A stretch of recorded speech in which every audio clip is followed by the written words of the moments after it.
Power is controlling what happens, but real power is controlling what people think about what happens.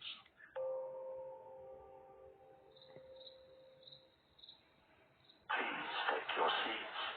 The show is about to begin. Before it does, two public announcements.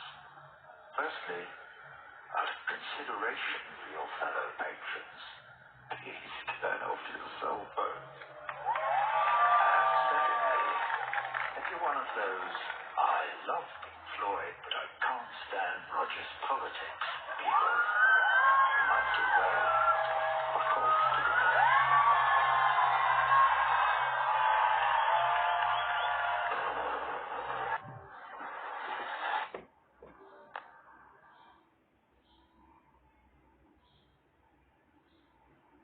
Arrachaleón, cámaras antiperiodistas del mundo mundial, bienvenidos a esta vuestra trinchera de guerrilla comunicacional, hoy sin esfuerzo de guerrilla comunicacional. Hoy vamos a estar aquí juntos con Adrián Paine desde Washington, con Isabel Vilella desde Chile, con Henry Boyce Rolín, que nos acompañará, haitiano, que nos acompañará desde Argentina, con Antonio López desde Andalucía y un servidor desde aquí, desde España hoy, para poder debatir y reflexionar. Durante toda la semana vamos a estar así apretando con el tema del fascismo, pues bueno, como preludio a la cumbre antifascista que se va a celebrar en Venezuela, en Caracas, la semana que viene, los días 10-11.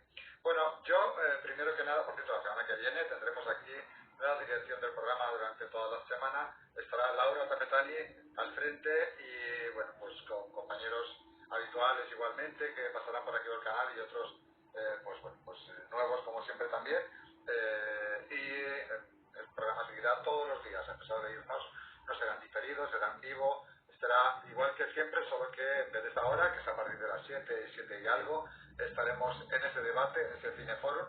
Y ahora os voy a dejar casi inmediatamente ya con ese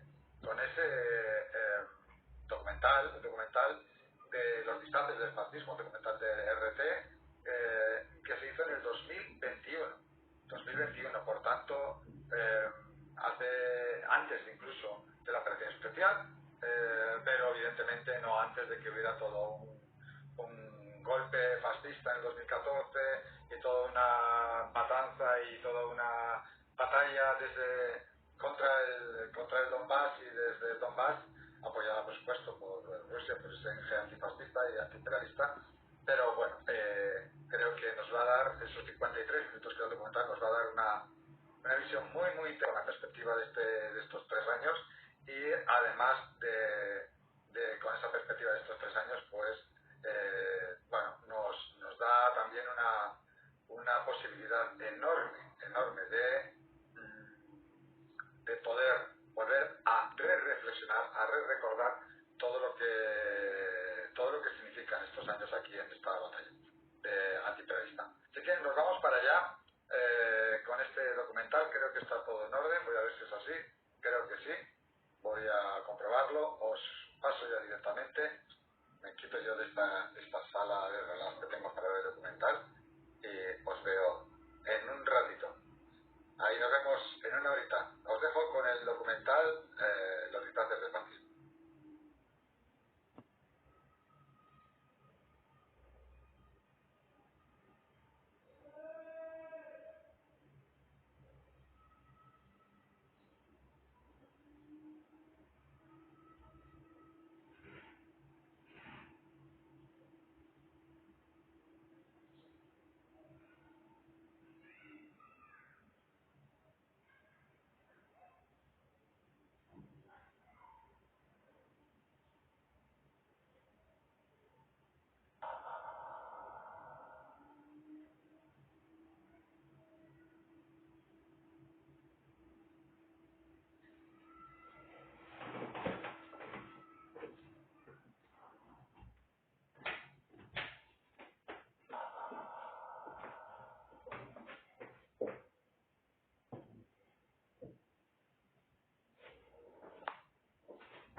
Ya se ha convertido en algo habitual ver aviones de reconocimiento y buques de guerra de la Organización del Tratado del Atlántico Norte pasando cerca de las fronteras de Rusia, así como el desplazamiento de equipos y ejercicios militares a gran escala en esas mismas zonas. Los países de la OTAN también han desarrollado sus capacidades ofensivas cerca de las fronteras de Rusia.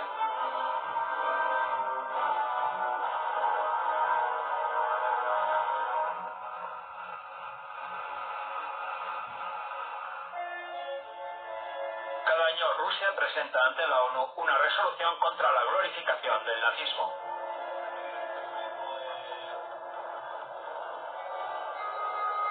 El resultado es siempre el mismo. Estados Unidos vota en contra y en los últimos años cuenta con el apoyo de Ucrania. Por lo general, la Unión Europea se abstiene.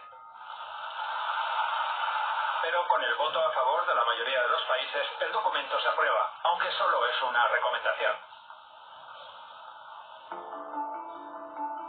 Peter Kushnick, un escritor y profesor de historia de la Universidad Americana de Washington, resume la postura oficial de Estados Unidos. Estados Unidos afirma que no va a limitar la libertad de expresión. Estados Unidos cree que incluso los neonazis tienen derecho a expresarse y reunirse. El periodista alemán Mark Barthelmeier tiene una visión distinta sobre las posturas de Estados Unidos y Ucrania. Los estadounidenses nunca jamás aceptarán esta resolución. Y tampoco lo hará Ucrania, obviamente. Porque así condenarían lo que ellos mismos están haciendo. El mundo occidental moderno en general considera el nazismo de Hitler como algo atípico para los países democráticos de Europa. La doctrina del Führer sobre las razas superiores e inferiores supuestamente apareció en Europa de la nada, como resultado de un desafortunado giro de los acontecimientos y sin ningún aviso previo. Este es el mapa del mundo antes de la guerra. El Reino Unido tenía colonias en África, India, China, la Commonwealth de Australia, Asia y América del Norte y del Sur. Francia había conquistado media África y media Indochina. Bélgica era propietaria del Congo. Alemania tenía colonias en África, Asia, América del Sur y Oceanía. Italia estableció sus colonias en Somalia, Etiopía, Libia y Eritrea. Había colonias españolas en América del Sur y África. Por Portugal ocupaba colonias varias veces más grandes en superficie y población que el propio país. Estados Unidos también estaba a la altura de los europeos. Así que a principios del siglo XX la mayor parte del mundo estaba dividida entre varias potencias coloniales. Lo que sucedía en las colonias se sabe y está bien documentado. Millones de vidas arruinadas, esclavitud y una explotación despiadada y cruel. El exdiplomático británico, politólogo y escritor William Allison ha estudiado el sistema colonial de Europa y las causas de su creación y desintegración.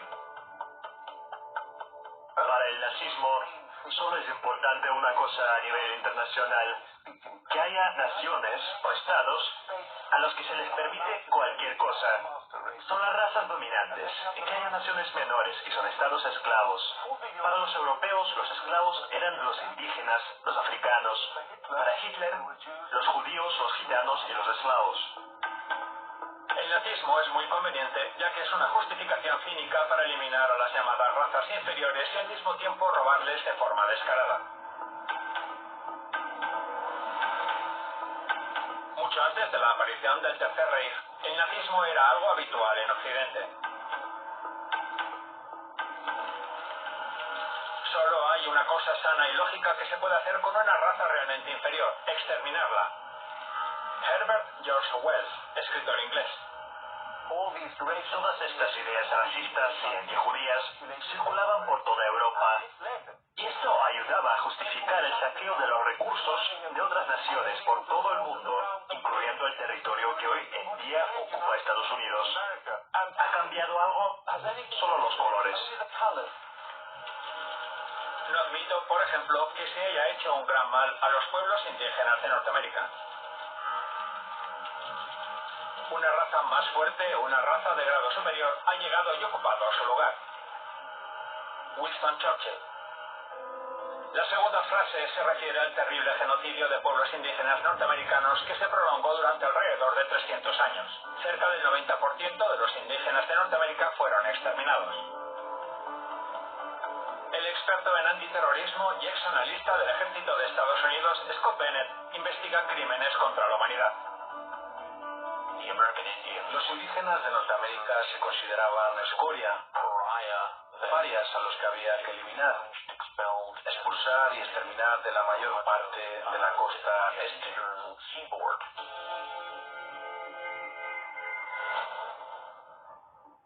La eliminación de las llamadas razas inferiores y los campos de exterminio eran algo habitual para Occidente. En este sentido, Hitler no inventó nada nuevo. 1901, Bloemfontein, campo de concentración británico. 1945, Mauthausen, campo de exterminio nazi.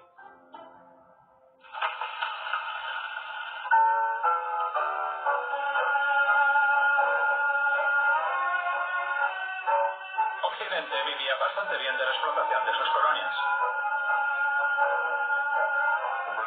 El Imperio Británico resultó extremadamente beneficioso para los británicos.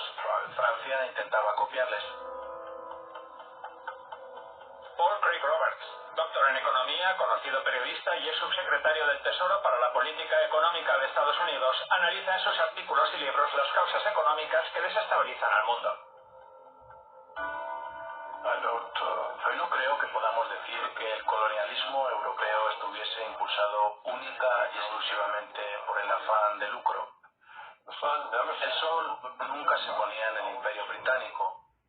Tenía colonias en todas partes, y ese imperio era mucho más antiguo que el de los nazis. Me gusta el pueblo británico. Su política colonial ha sido inimaginable. Adolf Hitler. El fascismo siempre se relaciona con el Tercer Reich sin tener en cuenta la contribución de otros países al desarrollo de esta idea. El concepto del fascismo, la propia palabra, se deriva de la palabra italiana fasces, que significa haz de varas, que representaría la fusión del poder económico con el poder político. Media Europa fue fascista. En España, el régimen de Franco fue puramente fascista. Portugal fue un país fascista. Rumanía fue un país fascista y también lo fue Hungría. En Francia había un gobierno colaboracionista con los fascistas, el régimen de Vichy. En cuanto al fascismo alemán, en su origen contó con un apoyo muy fuerte por parte de Estados Unidos. Hitler fue financiado y promovido tanto por el capital doméstico como por el capital internacional. En sus libros, el doctor en historia Anton Lazzo analiza detalladamente las causas que llevaron a Alemania a la guerra. La industria armamentística de Alemania fue en su mayor parte creada con la ayuda del monopolio estadounidense. Muchos elementos en el Reino Unido, Francia y Estados Unidos eran profascistas y simpatizaban con Hitler y con Mussolini. El sector empresarial de Estados Unidos fue inseparable de los nazis durante casi todos los años 30 y principios de los 40. La empresa petrolera Standard Oil suministraba cada mes petróleo crudo a los alemanes y también colaboraba con el conglomerado IG Farben, fabricante del gas Ciclón B que se usó para asesinar a gente en las cámaras de gas. Cerca de la mitad de los vehículos de la Wehrmacht fue fabricada por Opel, que hasta el año 1940 perteneció a la empresa estadounidense General Motors. La empresa Ford suministraba automóviles y caucho al ejército alemán.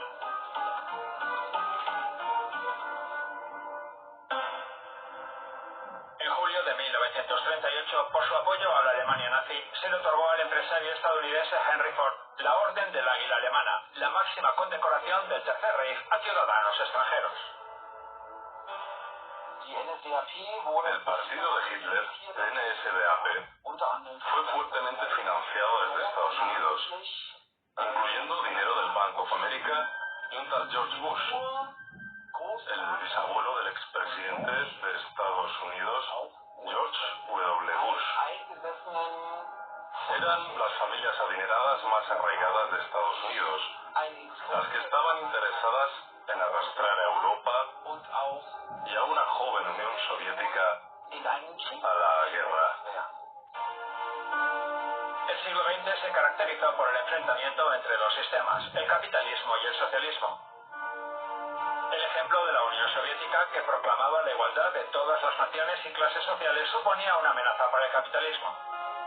Tanto Estados Unidos como el Reino Unido desconfiaban en igual medida de la URSS. El comunismo era percibido como una amenaza directa para los sistemas capitalistas democráticos de Occidente. Así que sus relaciones con la URSS eran tan tensas como las que tenían con Alemania.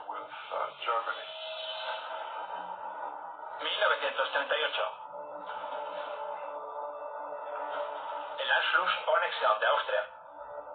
La partición de Checoslovaquia y su reparto entre Alemania, Polonia y Hungría. El comienzo de la Segunda Guerra Mundial. Al darse cuenta del peligro, en marzo de 1939, la Unión Soviética propone una alianza antifascista a los países occidentales. La URSS intentó movilizar a Occidente para que se mantuviera unido contra el fascismo. Se opuso al Pacto de Múnich y a la invasión de Checoslovaquia por parte de Hitler. Pero nadie la apoyó. Cuando la URSS propuso una alianza con el Reino Unido y Francia contra Hitler en 1939, no fue la única vez. La URSS insistió en ello durante toda la segunda mitad de la década de 1930. Si hubiera ocurrido, podríamos haber detenido a Hitler, podríamos haber evitado el Holocausto, podríamos haber evitado la Segunda Guerra Mundial, porque Hitler era débil y sabía que era débil. Iba de farol y suponía que Occidente no le haría frente. Muchos elementos en Occidente esperaban que simplemente se dirigiera al este. Así que en los años 30 la URSS fue el país que con más firmeza se opuso a los nazis. Las negociaciones de Moscú entre la URSS, el Reino Unido y Francia se habían estancado porque al mismo tiempo Londres acogía unas negociaciones secretas con los alemanes. A cambio de la integridad Imperio Británico, los británicos dieron luz verde a la marcha alemana hacia el este.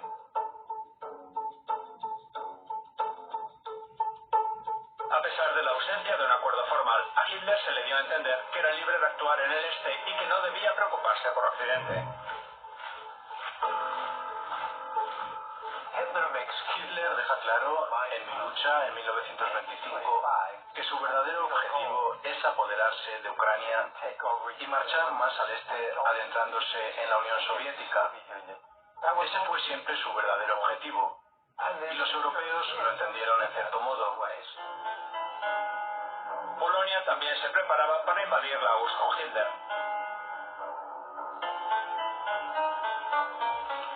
El desmembramiento de Rusia está en el centro de la política polaca en el este. El objetivo principal es debilitar y derrotar a Rusia. De un informe del Servicio de Inteligencia del Estado Mayor del Ejército polaco. Pero Hitler tenía otros planes que no pasaban por contar con Polonia como aliado. Así que se tomó la decisión de dividir el mundo. En consecuencia, de destruir la Unión Soviética. Esa fue la posición en la que se encontró la URSS.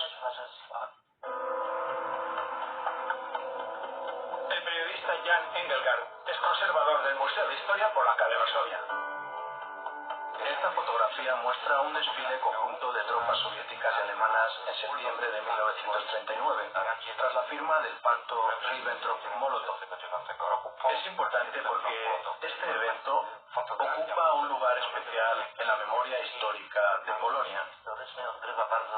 No se trata de una falsificación de la historia, sino de un hecho histórico.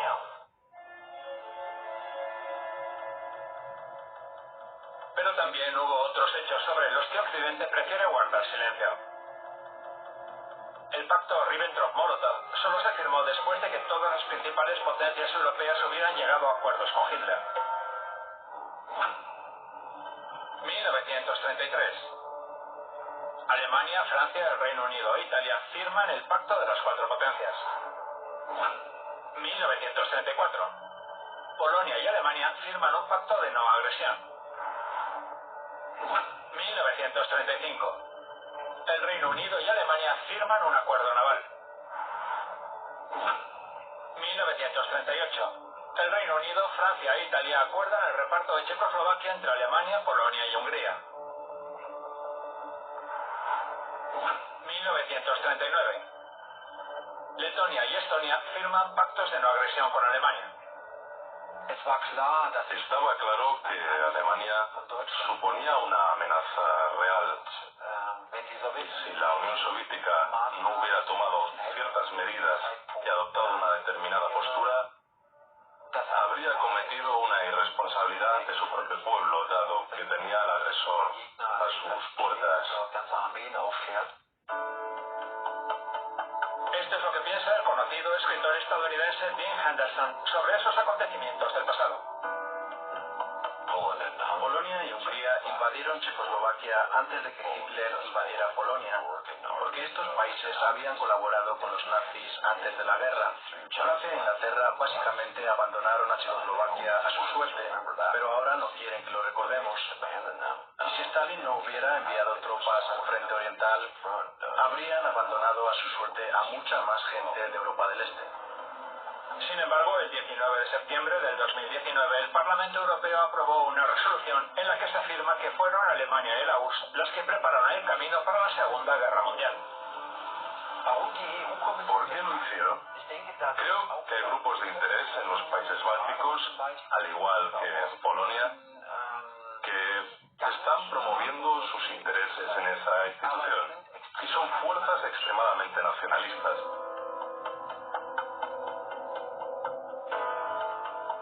Pero no todos en la Unión Europea están de acuerdo con la línea oficial. Igualar a Stalin y a Hitler y equiparar el comunismo y el socialismo soviéticos con el nazismo alemán es un error desde el punto de vista histórico. Es aberrante. Es imposible estar de acuerdo con eso. Es simplemente inaceptable. Todo intento de calificar a la Unión Soviética Soviética de instigadora de la Segunda Guerra Mundial, no solo en mi opinión, sino desde una perspectiva histórica, es un auténtico disparate. Parece que la Europa unida desea borrar de la historia un hecho muy poco agradable. Que oficialmente a la Unión Soviética le declararon la guerra a la Alemania nazi junto con Italia, la Francia de Vichy y los gobiernos de Eslovaquia, Hungría, Rumanía, Bulgaria y Finlandia. Extraoficialmente en la guerra contra la URSS participaron noruegos, daneses y suizos como parte de las divisiones de las SS Viking y Nordland, las SS Nederland holandesas, voluntarios de la Legión Flamenca de Bélgica, la División Azul española, las SS Skanderberg albanesas, así como oficiales de las SS especialmente sanguinarios de Lituania, Estonia y Ucrania.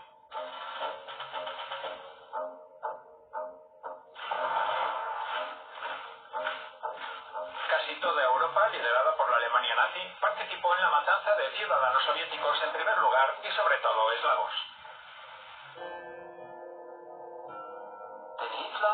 Hitler llegó al poder precisamente porque prometió una política agresiva para repartirse el mundo y trazar nuevas fronteras.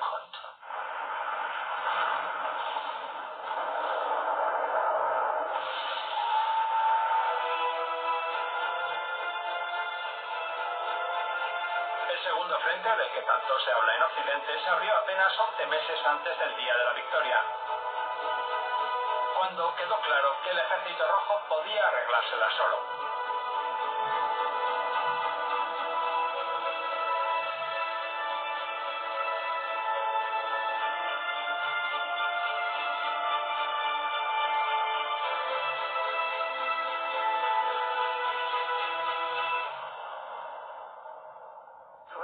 Durante la mayor parte de la guerra, los estadounidenses y los británicos se enfrentaron juntos a 10 divisiones alemanas, mientras que los soviéticos se enfrentaron solos a más de 200 divisiones alemanas.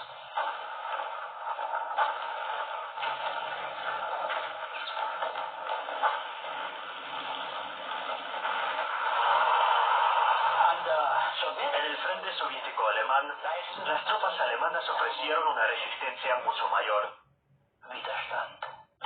El líder soviético escribió al presidente Roosevelt diciendo: vemos que en este momento Alemania ha dado por terminada la guerra contra el Reino Unido y Estados Unidos en el frente occidental. Al mismo tiempo, Alemania sigue librando una guerra contra Rusia, aliada del Reino Unido y de Estados Unidos. Desde el punto de vista político, esto es una traición. Y desde el punto de vista moral, es todavía peor. En marzo de 1945, el Reino Unido y Estados Unidos inician negociaciones secretas con Alemania para acordar la capitulación de las tropas alemanas en el norte de Italia. La Unión Soviética lo descubrió, naturalmente, y solicitó participar en las negociaciones, pero se lo denegaron. De este modo, los aliados incumplieron sus obligaciones ante la URSS, incluso antes de que terminara la guerra. Es decir, estaban aliados con la Unión Soviética y al mismo tiempo negociaban con el enemigo. En su carta al presidente Roosevelt, Stalin acusó abiertamente a los aliados de negociar la paz con Alemania por separado. Roosevelt, ya gravemente enfermo, le contestó: le han informado mal. A lo que Stalin respondió: nuestros informantes son gente humilde y honesta. La postura de Churchill era más agresiva. Le propuso a Estados Unidos la llamada Operación Impensable, una alianza entre los anglosajones y los nazis para realizar bombardeos masivos sobre las ciudades soviéticas. La guerra todavía no había terminado. La conferencia de Potsdam ni siquiera se había planteado aún. Pero Churchill ya había ordenado desarrollar un nuevo plan de guerra. Sencillamente era un plan de ataque a la Unión Soviética. Es más, querían involucrar en el ataque a 100.000 soldados de la recién derrotada Wehrmacht. Cualquier persona pensante puede juzgar por sí mismo estos hechos. Se trataba simplemente de juego sucio. Me levanto cada mañana y rezo porque Stalin siga vivo y sano. Solo Stalin puede salvar el mundo. Winston Churchill. Pero una vez salvado el mundo, Churchill cambió de opinión. Había que aplastar de raíz cualquier intento de los soviéticos de competir contra los anglosajones. La URSS debía ser eliminada inmediatamente. El general George S. Patton, comandante del Tercer Ejército de Estados Unidos, exigía no detenerse en el río Elba y avanzar hacia Stalingrado. El 29 de junio de 1945, Stalin, que ya estaba al corriente de toda la operación, ordenó al mariscal Zhukov trasladar al ejército a las posiciones de combate en el oeste. A los aliados les quedó claro que un ataque sorpresa ya no era una opción.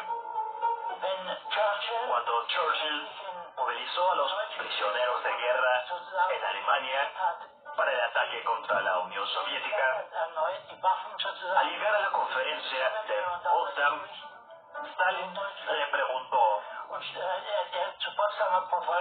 ¿qué está pasando? ¿Qué están ustedes haciendo? Churchill contestó: a mí no me han informado, lo comprobaré. Así era el doble juego de las potencias occidentales ante la URSS. Basta, ya no estamos interesados en una alianza con los rusos y no tenemos por qué cumplir los acuerdos alcanzados con ellos. Tenemos que hacer que los acuerdos de Yalta dejen de existir.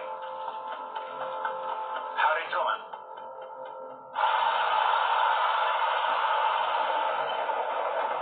Pero los aliados necesitaban al ejército rojo en el lejano oriente, donde estaba desplegado el 1,5 millones de soldados del ejército de Kwantung. Al Reino Unido y Estados Unidos les estaba costando mucho recuperar algunas islas tomadas por los japoneses y aceptaban de grado algo de ayuda. Lo que más temían los japoneses era que la URSS interviniera en la guerra del Pacífico. Truman lo sabía.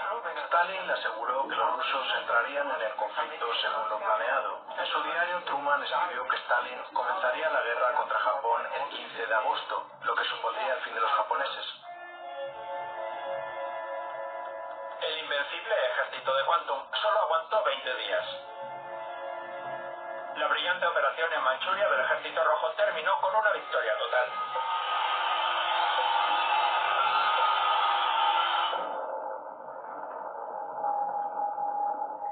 Pero, aunque no había ninguna necesidad militar de hacerlo, se lanzaron las bombas de Hiroshima y Nagasaki. El 3 de noviembre de 1945, tan solo un mes después de que terminara la guerra, el Comité de Jefes del Estado Mayor Conjunto de Estados Unidos recibió el informe número 329. Seleccionar 20 objetivos para un ataque nuclear a la Unión Soviética. Era el momento oportuno, ya que la URSS se hallaba devastada por la guerra. Hay que recordar que Estados Unidos perdió a cerca de 400.000 personas y los británicos todavía menos, mientras que la Unión Soviética perdió a 27 millones de personas.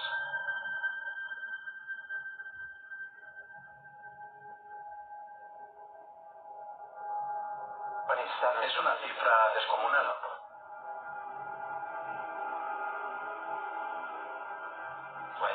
En su discurso a los graduados de la Universidad Americana en 1963, John Kennedy dijo que las bajas de la URSS en la Segunda Guerra Mundial eran el equivalente a la aniquilación de todo Estados Unidos al este de Chicago.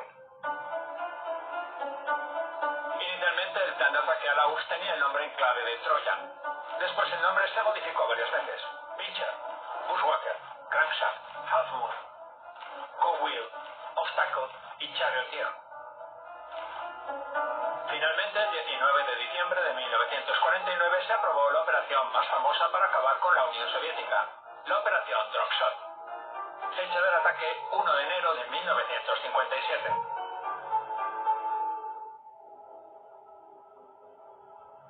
El plan suponía la aniquilación total de la URSS en nombre de la democrática idea de liberar a las naciones del comunismo. junto con el comunismo, también serían aniquiladas las propias naciones.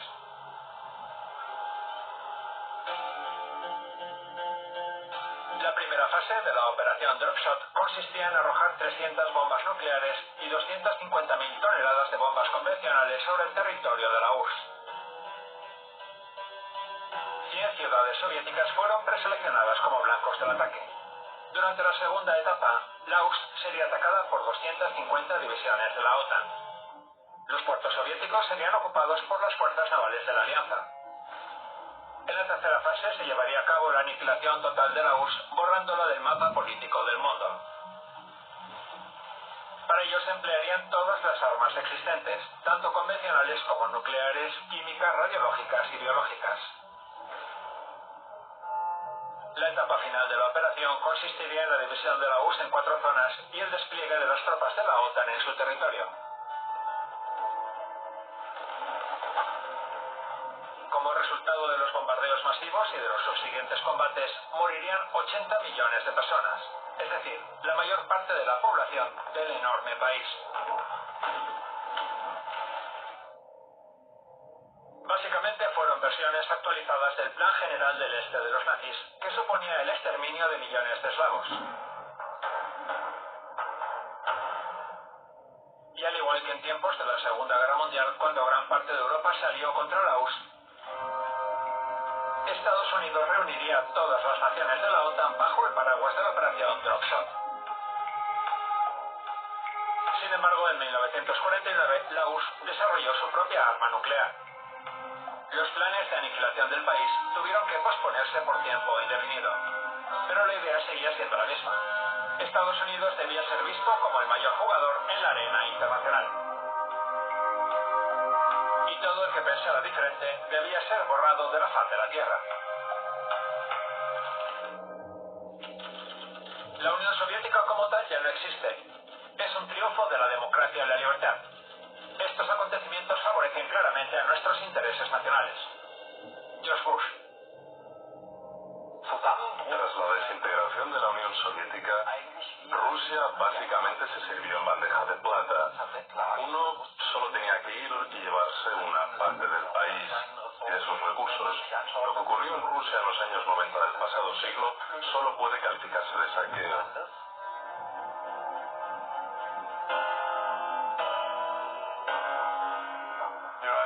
Estados Unidos se convirtió en el país indispensable. Un país con un pueblo excepcional y cuya obligación era señalar el camino a todos los demás países. Esa fue la nueva o la renovada excusa para respaldar las agresiones estadounidenses en el mundo. Sirvió para justificar los 20 años de guerra en el Medio Oriente en el siglo XXI, con ataques a 7 países. Todas las políticas sobre Afganistán son neocoloniales, al igual que las políticas sobre Siria. Todo lo que se aplica en Oriente Medio, Irán e Irak, es neocolonialismo. La primera y la segunda guerras de Irak no fueron guerras de liberación, ni tampoco luchas para salvar al pobre Kuwait del malvado Irak. Había que derrocar a Saddam Hussein. Había dado la espalda a Occidente y quería que sus reservas de petróleo estuvieran disponibles en divisas que no fueran en dólar. Lo mismo sucedió con Gaddafi en Libia. La primavera árabe, los acontecimientos en Egipto, Túnez y Siria ayudaron a desestabilizar toda la región. Y una región desestabilizada es más fácil de controlar.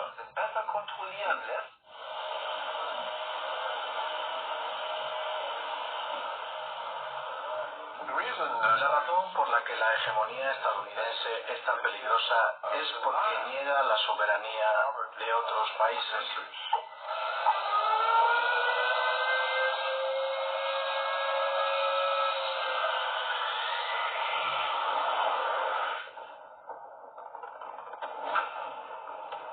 ...24 de marzo de 1999... El día de la destrucción de Yugoslavia, transmitida en directo por televisión.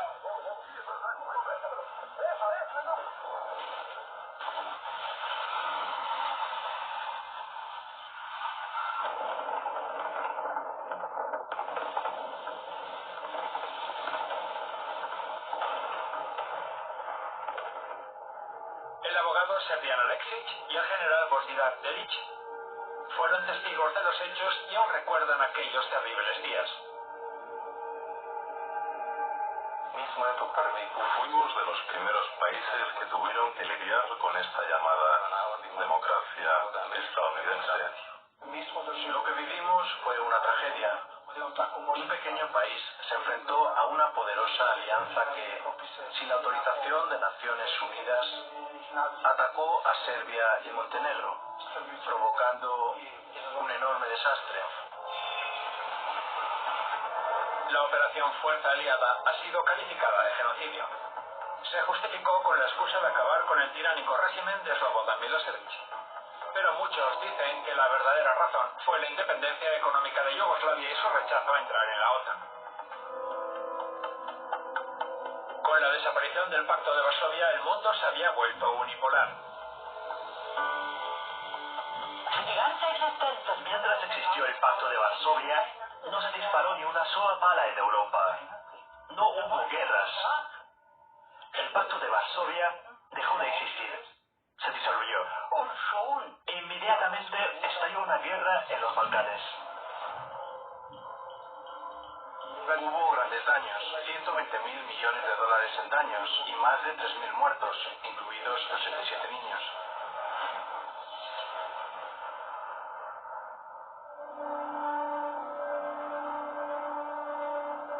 En otoño del año 2000, el Tribunal de Distrito de Belgrado celebró una audiencia sobre una demanda contra quienes dieron la orden de bombardear Yugoslavia.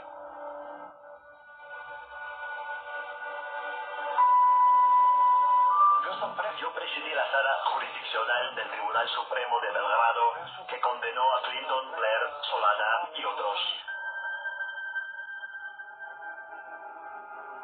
Entre los condenados a 20 años de prisión estaban el presidente francés Jacques Chirac, el canciller alemán Gerhard Schröder, la secretaria de Estado de Estados Unidos Madeleine Albright, el secretario general de la OTAN Javier Solana, el comandante supremo aliado para Europa Wesley Clark, y también los ministros de Relaciones Exteriores y de Defensa de la OTAN.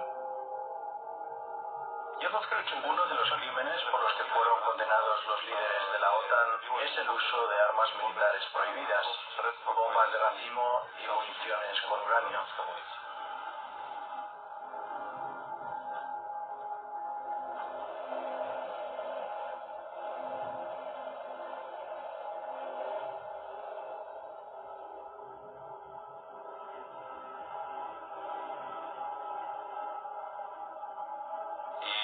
A consecuencia de ello, mucha gente enfermó de cáncer debido a la exposición al uranio empobrecido. 10 años después del bombardeo, enfermé. Los médicos dijeron que los tumores que me extirparon aparecieron por culpa del uranio empobrecido. En Bruselas se me presentó la oportunidad de hacer una pregunta a Wesley Clark, el comandante de la OTAN. Lo llamé criminal a escala global, porque eso es lo que es en realidad.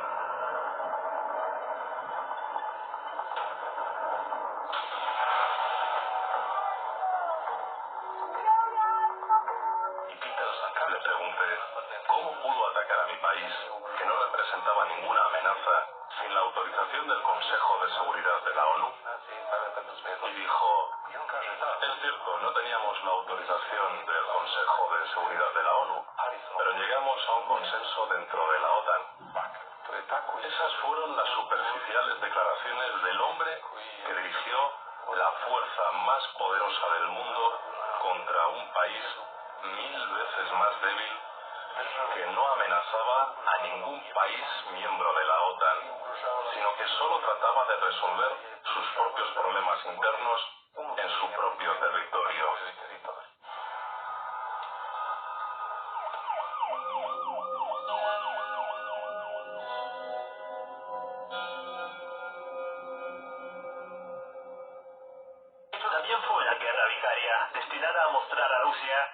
Rusia que le convenía no ir demasiado lejos.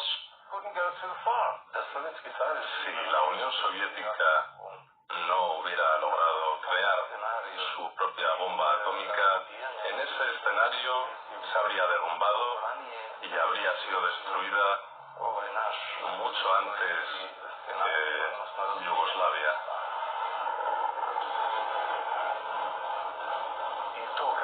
Lo que dicen de que las armas nucleares garantizan la soberanía de un país es completamente cierto.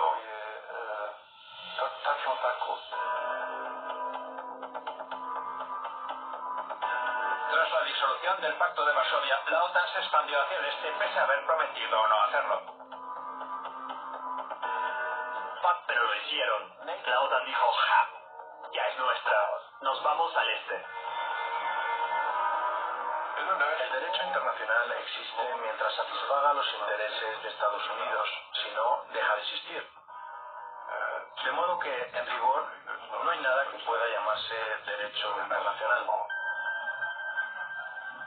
Tras la disolución de la Unión Soviética, Estados Unidos rodeó a la nueva Rusia con un cinturón de naciones hostiles. Las revoluciones de colores se pusieron de moda cuando quedó claro que era un recurso más razonable, más barato y más fiable que enviar tropas a otro país.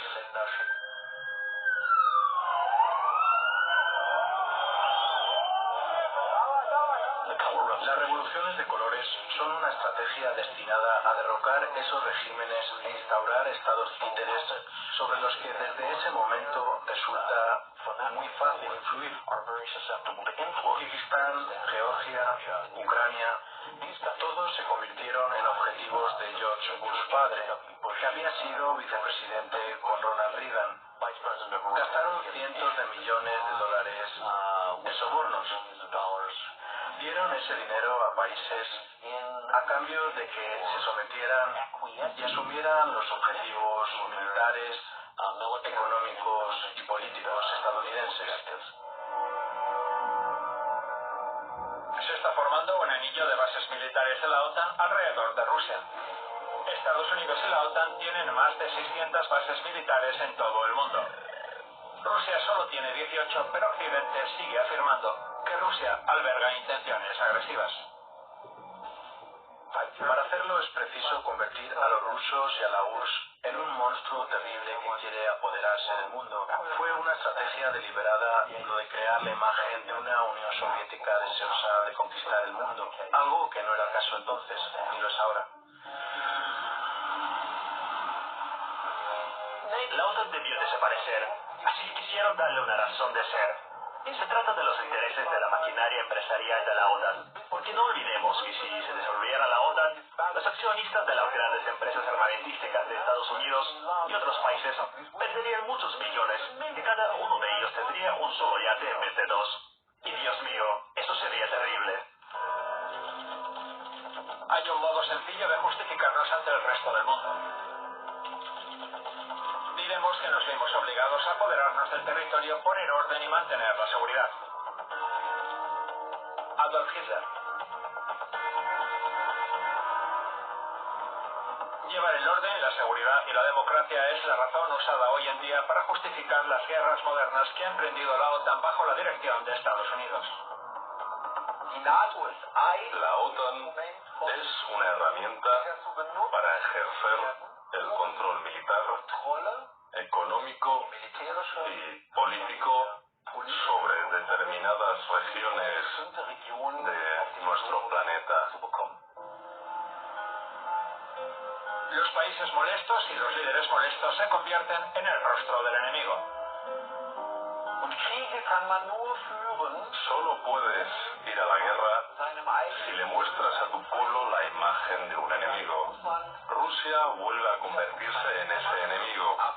El rechazo a la vacuna rusa, las sanciones impuestas a Rusia por la llamada anexión de Crimea y la supuesta presencia militar en Donbass, la política relativa a Navalny o a los eso era preciso con el único fin de crear la imagen de un enemigo. Así de simple. Todo eso podría ser parte de los preparativos para una guerra. Si estalla un conflicto militar, el mundo occidental sabrá exactamente quién es su enemigo. Mark Bartelmein es uno de los pocos periodistas que ha contado la verdad sobre lo que está pasando en Ucrania.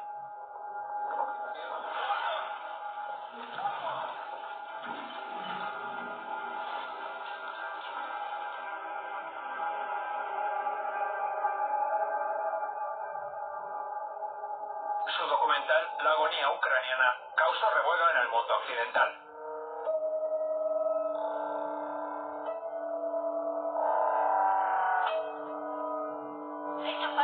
Son fascistas, no son seres humanos, no merecen el perdón, son fascistas ucranianos. Apenas se está informando de lo que está sucediendo en Ucrania ahora mismo.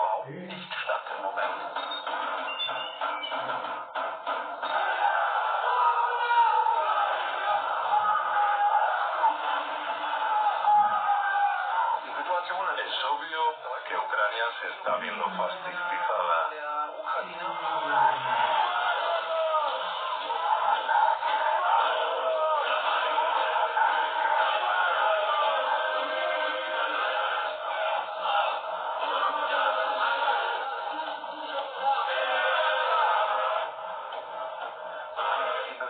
Europa simplemente se niega a percatarse del camino que Ucrania está siguiendo.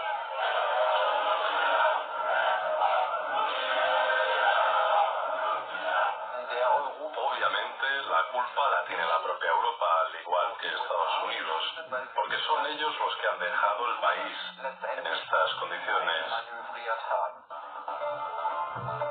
Después del estreno de su documental se abrió una investigación contra Mark. La información que dio el periodista no se ajustaba a la posición oficial de Occidente.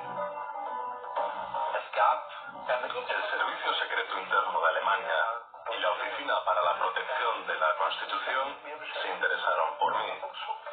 Por eso ya no pude trabajar para periódicos y cadenas de televisión locales como hacía antes.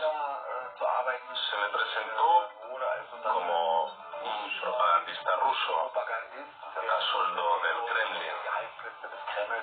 Hasta cierto punto este documental ha cambiado mi vida, pero no lo lamento.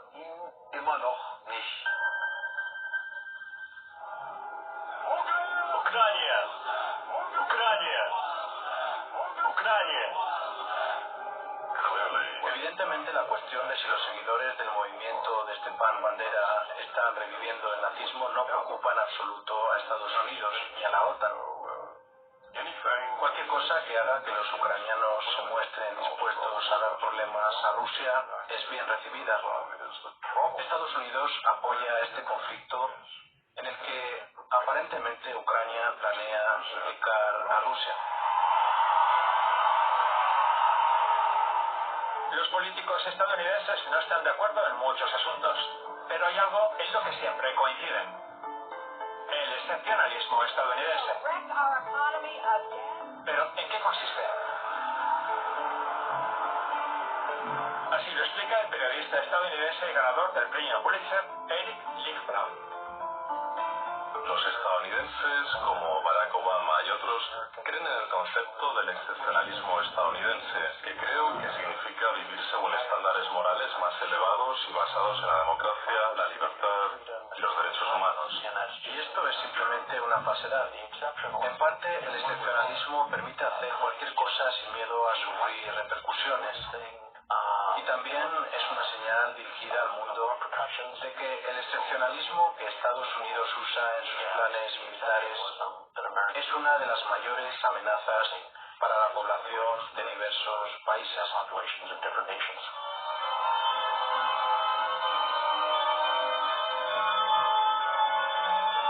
Las formas de hacer la guerra se han vuelto cada vez más sofisticadas. Las conquistas coloniales del pasado han cedido el paso a nuevas tácticas. Hoy esto se hace más por medios comerciales, o más bien económicos. No destruyen edificios, fábricas o puentes, pero sí destruyen sociedades. Muchos jóvenes polacos se han ido del país y este proceso de destrucción de la sociedad eslava sigue adelante.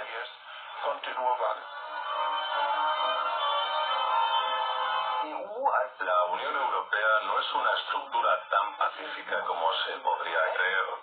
Se parece más a una construcción basada en el control económico y fiscal y también en el control político.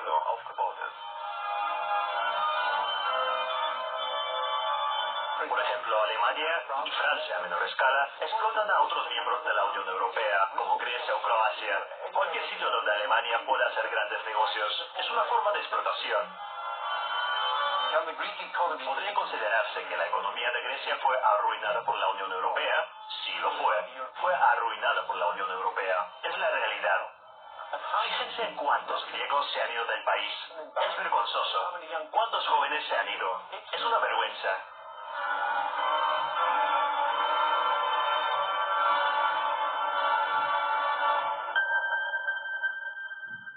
Los recursos se están agotando, pero aún así, otro intento de dividir el mundo se ha convertido en un punto importante de la agenda de hoy. El capitalismo tiene que controlar los mercados, tiene que controlar los recursos. Si no puede hacerlo, ya tiene que recurrir a medios más duros con el fin de acceder a regiones y países independientes y soberanos, algo que puede llevar a la guerra.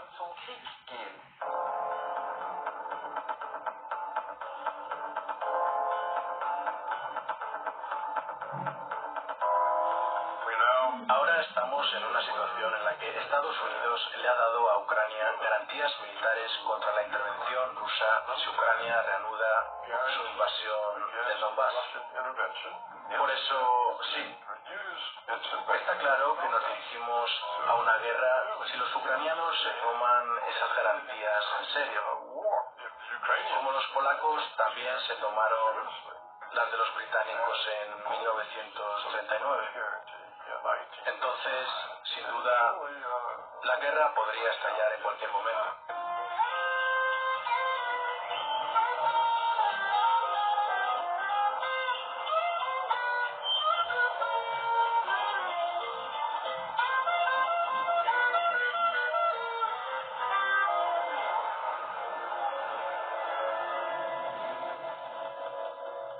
No, los estadounidenses de a pie no quieren combatir. Están hartos de la maquinaria bélica.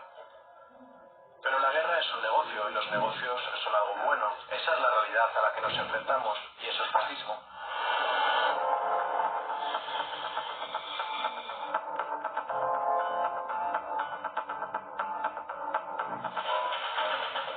La historia se repite.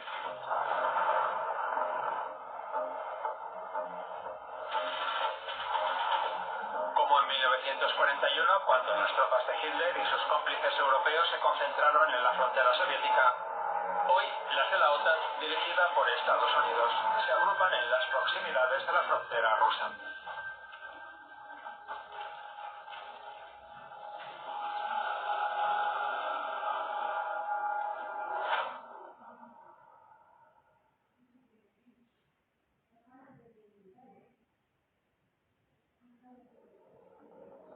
La historia nos enseña que el hombre no aprende nada de la historia.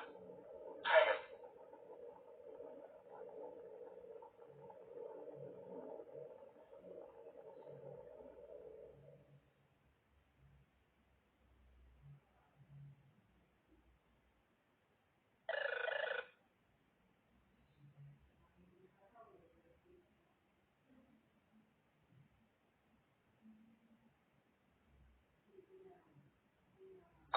Ahora digo, no me van a escuchar.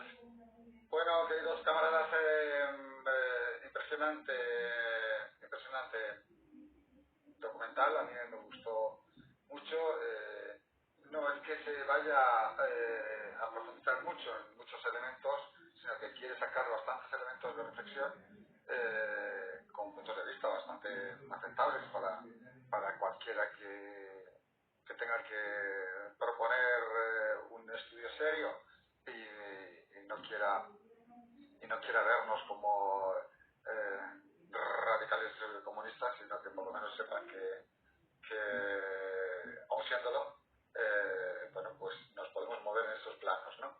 Entonces, yo le he pasado este comentado también a los compañeros Enrique Rolín, Isabel Vilella, Antonio López. Estuvimos a punto, ahora acaba de llamarme la camarada de Yenpan, que no podrá estar porque tenía una complicación con el laptop y se le complicó el día, pero bueno, lo previsto sí que lo hemos resuelto. Y aquí tengo con nosotros a